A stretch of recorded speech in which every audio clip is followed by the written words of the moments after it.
नमस्कार दोस्तों, स्वागत है हमारे इस यूट्यूब चैनल पर। और आज हम लोग जो है सीडीपीओ का है ना, बीपीएससी सीडीपीओ का कट ऑफ का जो है चर्चा करेंगे। बहुत जो है लोगों ने वीडियो डाला है कट ऑफ को लेके, तो बहुत सारा एनालिसिस करने के बाद में, आंसर की मिलाने के बाद में सब लोगों को ये एहसास हुआ होगा कि 5-6 क्वेश्चन जो है सब का माइनस हो चुका है। मतलब जिनका जो है 100 के आसपास सही था, उनका जो है 94 के आसपास, अब 95 के आसपास अब सही हो रहा है। जिनका जो है पहले से 95 था, उनका अब जो है 90 के आसपास में सही हो रहा है।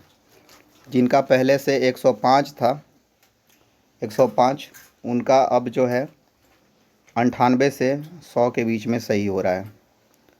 तो इस तरीके से देख सकते हैं कि बहुत ही ज़्यादा वेरिएशंस आ रहा है।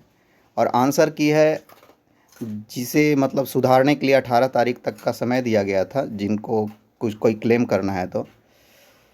लेकिन इसमें लगता है कि आंसर की एकदम सही है। बीपीएससी का जो दिया हुआ आंसर की है उसमें त्रुटि न के बराबर है।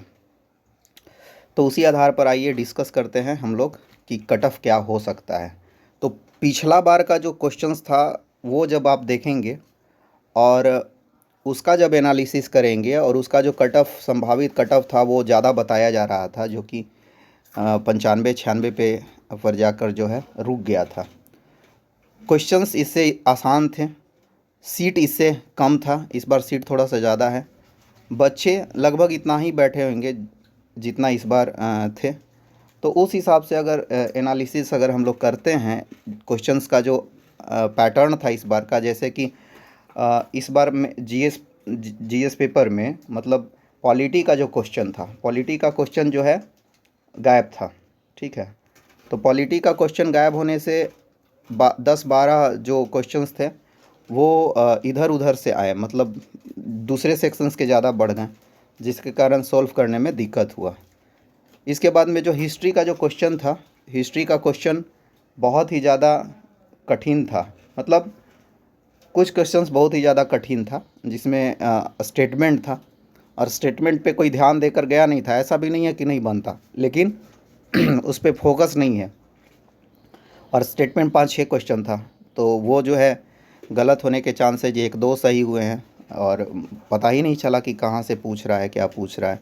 किसी का तुक्का काम कर गया तो 2-3 सही हुए हैं, लेकिन आमतौर पे सही नहीं हुआ। तो हिस्ट्री का भी जो है पूरा क्वेश्चन का जो सेट था वो टफ था।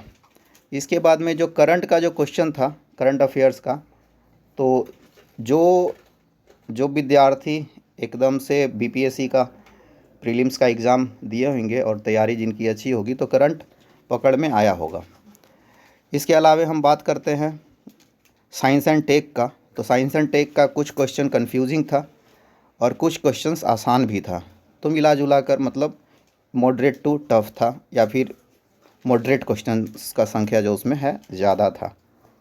तो इस आधार पर अगर देखा जाए तो जो पिछला जो बीपीएससी का कट ऑफ भी देखा जाए, सीडीपीओ का कट ऑफ, तो कट ऑफ जो है जनरल का जो कट ऑफ है, वो जनरल का कट ऑफ जो है 95 टू 98 नंबर तक जा सकता है। मतलब इतना से ज़्यादा नहीं जाना चाहिए पिछले पिछले जो एग्ज़ाम्स हुए हैं उसके रिकॉर्ड्स के मुताबिक, और जो टफनेस लेवल है उसके रिकॉर्ड्स के मुताबिक।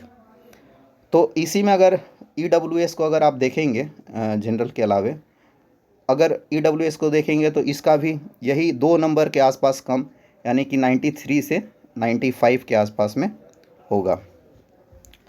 इसके अलावा जो ओबीसी है, ओबीसी का भी जो कट ऑफ है वो 93 से 96 के बीच में जा सकता है। इसके बाद में ईडब्ल्यूएस जो वीमेन है, उनका जो कट ऑफ है वो थोड़ा सा नीचे जाएगा, मतलब 91 से मान सकते हैं कि 94 के आसपास तक। इसी तरीके से वीमेंस में अगर देखेंगे ओबीसी का, तो इसमें भी जो है वही रहेगा, 90 से 93 के बीच में रहेगा। यहाँ पर जो एससी का कट ऑफ है वो बहुत ज़्यादा कम नहीं जाएगा, क्योंकि उनका जो संख्या है और जो कट ऑफ है दूसरे एग्ज़ाम्स में भी बहुत बहुत ज़्यादा डाउन नहीं होता है। मतलब 5 मार्क्स का अंतर मान लीजिए। तो अगर ओबीसी से अगर नीचे माना जाए तो 89 से लेके और 92 के बीच में एससी का कट ऑफ जाएगा। और अगर एसटी का कट ऑफ है तो थोड़ा सा नीचे जा सकता है, जैसे कि 80 से 82 नंबर के आसपास में जा सकता है, क्योंकि एसटी का कट ऑफ हर एक एग्ज़ाम में बिहार का कम जाता है। और एससी का कट ऑफ ज़्यादा अंतर नहीं होता है, 5 से 4 नंबर का अंतर होता है, 6 नंबर का अंतर होता है, इससे ज़्यादा का अंतर नहीं होता है। 5 नंबर से 6 नंबर से ज़्यादा का अंतर नहीं होता है। और एससी अगर वीमेन का अगर देखा जाए, एससी अगर, तो इनका कट ऑफ जो है थोड़ा 2-3 नंबर और नीचे मानकर चलिए तो 85 के आसपास में इनका रह सकता है।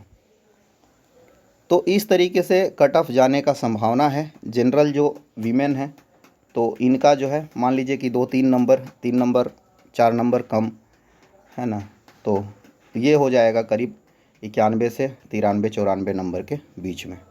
तो इस तरीके से कट ऑफ जा सकता है, मतलब 90 से 100 के बीच में जिसका है तो उनका रिज़ल्ट होने का संभावना है। जैसा पिछला रिकॉर्ड्स रहा है सीडीपीओ का, बीपीएससी का जो ट्रैक्स रहा है, और जो क्वेश्चंस का जो डिफ़िकल्टी लेवल है, वो इस बार क्वेश्चन का डिफ़िकल्टी लेवल और ऑप्शंस में जो है खेल गया था। जैसे बहुत सारे क्वेश्चंस थे जिसमें पॉलिटिकल पार्टीज़ के थ्रू में किया गया था, जैसे सीएए पे क्वेश्चन था कि कौन सपोर्ट किया, कौन सपोर्ट नहीं किया। तो ये सारे क्वेश्चंस, ये नया पैटर्न था, ये पहले पैटर्न आया नहीं था इस तरह से पैटर्न। तो ये नया पैटर्न था जिसमें संभावनाएं कम थी कि सही हो, और ऊपर नीचे था ऑप्शन जो है उसमें थोड़ा सा दिक्कत वाला ऑप्शन था, मतलब डिफ़िकल्ट ऑप्शन था, तो वो पकड़ में नहीं आया। तो यही है कट ऑफ जो है यहाँ पर हम लोगों ने डिस्कस किया। और अगर 90 से अगर 100 के बीच में है तो आशा कर सकते हैं कि आपका रिज़ल्ट हो सकता है। धन्यवाद।